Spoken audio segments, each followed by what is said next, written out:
देख रहे हैं यूके 24। मुख्यमंत्री त्रिवेंद्र सिंह रावत ने प्रदेशवासियों को हरेला पर्व की शुभकामनाएं दी। मुख्यमंत्री ने कहा, हरेला हमारा परंपरागत त्योहार है और पर्यावरण को बचाने के लिए प्रेरित करता है, और साथ साथ ये अपील भी की कि 16 जुलाई को हरेला पर्व पर कम से कम एक पौधा लगाने का संकल्प जरूर लें। हरेला पर्व की आप सबको बहुत शुभकामनाएं। हरेला ये हमारा परंपरागत त्यौहार है जिसमें हमारे संस्कार, हमारी परंपराएं और पर्यावरण के प्रति हमारा क्या दायित्व है वो एक साथ हम सबको देखने को मिलता है। देहरादून से बेंगलुरु और हैदराबाद के लिए एयर इंडिया की हवाई सेवा आज से शुरू हो गई है। ये जानकारी देते हुए मुख्यमंत्री के नागरिक उड्डयन सलाहकार कैप्टन दीप श्रीवास्तव ने बताया है कि देहरादून, बेंगलोर, हैदराबाद के बीच हवाई सेवा सप्ताह में 2 दिन बुधवार और रविवार को संचालित होगी। केदारनाथ में 4 ट्रैकर्स लापता हो गए हैं। हेलीकॉप्टर से चारों लापता ट्रैकर्स का पता लगाया जा रहा है। केदार घाटी के ऊपर ट्रैकिंग करने गए चारों छात्र लापता हो गए। 3 टीमें अलग अलग रूटों पर उनकी तलाश कर रही है। केदारनाथ और त्रिजुगी नारायण में भी तलाश जारी है। कुंभ मेला 2021 में पुलिस प्रबंध को लेकर कल पुलिस मुख्यालय उत्तराखंड में पुलिस महानिदेशक अनिल रतूड़ी की अध्यक्षता में बैठक आयोजित की गई। इस बैठक में पुलिस की दृष्टि से तैयारियों की समीक्षा की गई। साथ साथ man power, wireless fire brigade के संबंध में भी चर्चा की गई।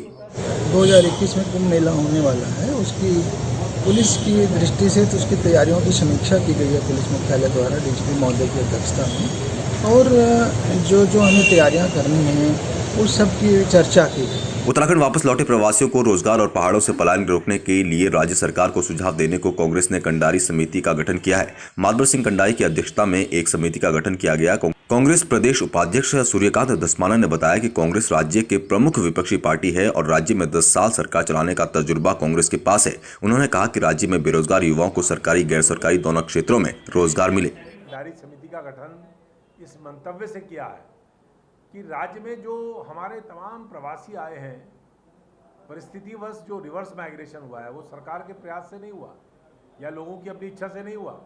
परिस्थितियां कोरोना काल में ऐसी निर्मित हो गई कि हमारे उत्तराखंड के वो प्रवासी जिनके पास तमाम महानगरों में जो बस गए थे, अलग अलग प्रदेशों में जो काम कर रहे थे, अलग अलग क्षेत्रों में, क्योंकि उनके पास न तो धन बचा न उनके पास रोजगार बचा, तो अब वो वापस आए हैं मजबूरी में।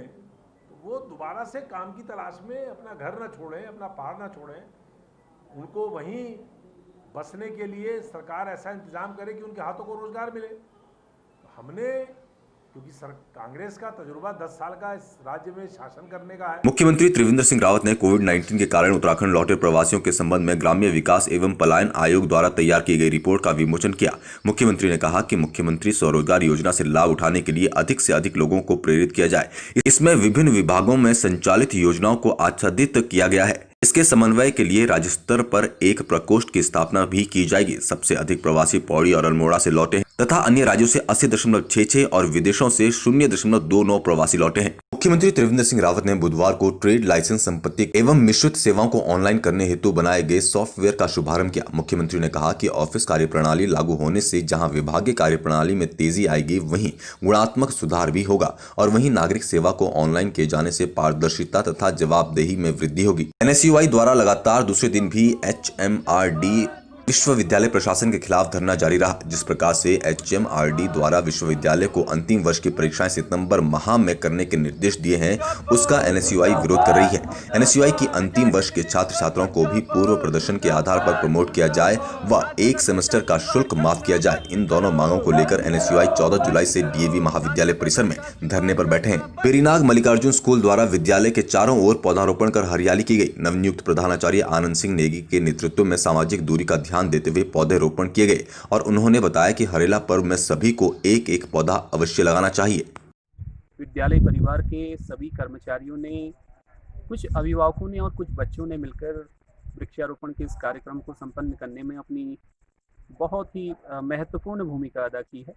सरोवर नगरी नैनीताल के BD पांडे अस्पताल में सामान्य फ्लू का इलाज कराने आए लोगों में से कुछ लोगों के रैंडम रैपिड टेस्ट लिए गए, जिनमें से 4 लोग कोरोना पॉजिटिव निकले। अस्पताल ने उन्हें सीधे इलाज के लिए हल्द्वानी के STH भेज दिया और इनके संपर्क में आए लोगों की तलाश शुरू कर दी गई। शिक्षा मंत्री अरविंद पांडे ने जनपद के भिन्न भिन्न राजकीय बालिका इंटर कॉलेज में पौधारोपण किया। साथ ही उन्होंने कहा कि मानव जीवन के लिए पौधे अति आवश्यक हैं। पेड़ पौधों से हमें शुद्ध हवा पानी मिलती है और वहीं वृक्ष धरती के श्रृंगार भी हैं। मैं आपके माध्यम से पूरे उत्तराखंड वासियों को पावन पवित्र सुख समृद्धि का यह हरेला त्यौहार, इसकी बहुत बहुत शुभकामना देता हूँ, बधाई देता हूँ। मैं भगवान से प्रार्थना करता हूँ कि जैसा वृक्ष अपनी अच्छाइयों के लिए जाना जाता है, विशेष गुणों के लिए जाना जाता है, कि जब से पौधा छोटे से लेकर जब तक उसका अस्तित्व समाप्त होता है, तब तक वो मानव जाति के विकास के लिए, मानव जाति के उत्थान के लिए, जीवन देने के लिए वो वृक्ष हमेशा कुछ ना कुछ देता ही। The all new 5th generation Honda City को admin Honda EC road Dehradun पर केवल खुराना डीआईजी द्वारा लॉन्च किया गया। ऑल न्यू सिटी भारत की पहली कार एलेक्सा रिमोट क्षमता वाली कार है। ये दूसरी regeneration Honda connected telematics control unit से भी भरपूर है। कॉर्बेट टाइगर रिजर्व की सीमा से लगी मोहन रेंज में एक तस्कर हाथी की मौत हो गई, जिसकी उम्र 20 से 30 साल बताई जा रही है। हाथी की मौत की सूचना मिलने पर पार्क प्रशासन में हड़कंप मच गया। आपको बता दें, नेशनल हाईवे 309 पर रामगढ़ से पहाड़ों को जाने वाले वाहनों को एक तस्कर हाथी में क्षतिग्रस्त और मानव वन्य जीव संघर्ष की घटनाओं को भी अंजाम दिया है। देखिए, जो मोहान क्षेत्र में एक तस्कर काफ़ी समय से ऑपरेट कर रहा था और हम इसको लगातार मॉनिटर भी कर रहे थे, क्योंकि ये लगातार कॉन्फ्लिक्ट जोन में है और कई बार जान माल की भी हानि हुई है। लास्ट ईयर भी नवंबर में एक ह्यूमन कैजुअलिटी हुई थी इस मैटर में। अभी 2 दिन पहले एक दूसरे हाथी के झुंड के साथ इसका कुछ इंटरनल फाइटिंग रिपोर्ट हुई है और उसके अलावा हमने इसको परसों ट्रैंकुलाइज किया था और उसके बाद इसको रेडियो कॉलर किया गया था। रेडियो कॉलर करने के बाद कल सुबह इसकी डेड बॉडी मिली है और जो अभी कल इसका पोस्टमार्टम भी किया गया। पोस्टमार्टम में जो प्राइमा फेसी ऐसा प्रतीत हो रहा है कि दूसरा किसी तस्कर के साथ इसकी इनफाइट। प्रदेश में पुनः 16 से 31 जुलाई तक पूर्ण लॉकडाउन संबंधी सोशल मीडिया पर प्रसारित की जा रही खबर पूरी तरह से असत्य और भ्रामक है। ऐसा कोई निर्णय नहीं लिया गया है। मुख्यमंत्री त्रिवेंद्र सिंह रावत जी ने प्रशासन को इस गलत खबर पारित करने वालों पर सख्त कार्रवाई करने के निर्देश दिए हैं। इसके साथ ही DG law and order Ashok Kumar ने भी जनता को बताया कि लॉकडाउन संबंधी जो भी खबरें हैं वो पूर्णतः गलत और भ्रामक है। साथियों, आज बड़ी तेजी से एक अफवाह सोशल मीडिया पर फैली है कि उत्तराखंड में 16 जुलाई से 31 जुलाई तक का लॉकडाउन लग गया है। ये पूर्णतः झूठी अफवाह है, कृपया इस पर विश्वास न करें। ये किसी अन्य राज्य से संबंधित है, संभवतः बिहार से संबंधित है। हमारे उत्तराखंड में ऐसी कोई योजना नहीं है इस वक्त और न ही लॉकडाउन लगा है। आज के लिए बस इतना ही। खबरों से जुड़े रहने के लिए हमारे फेसबुक पेज को लाइक करें और यूट्यूब चैनल को सब्सक्राइब करें। धन्यवाद।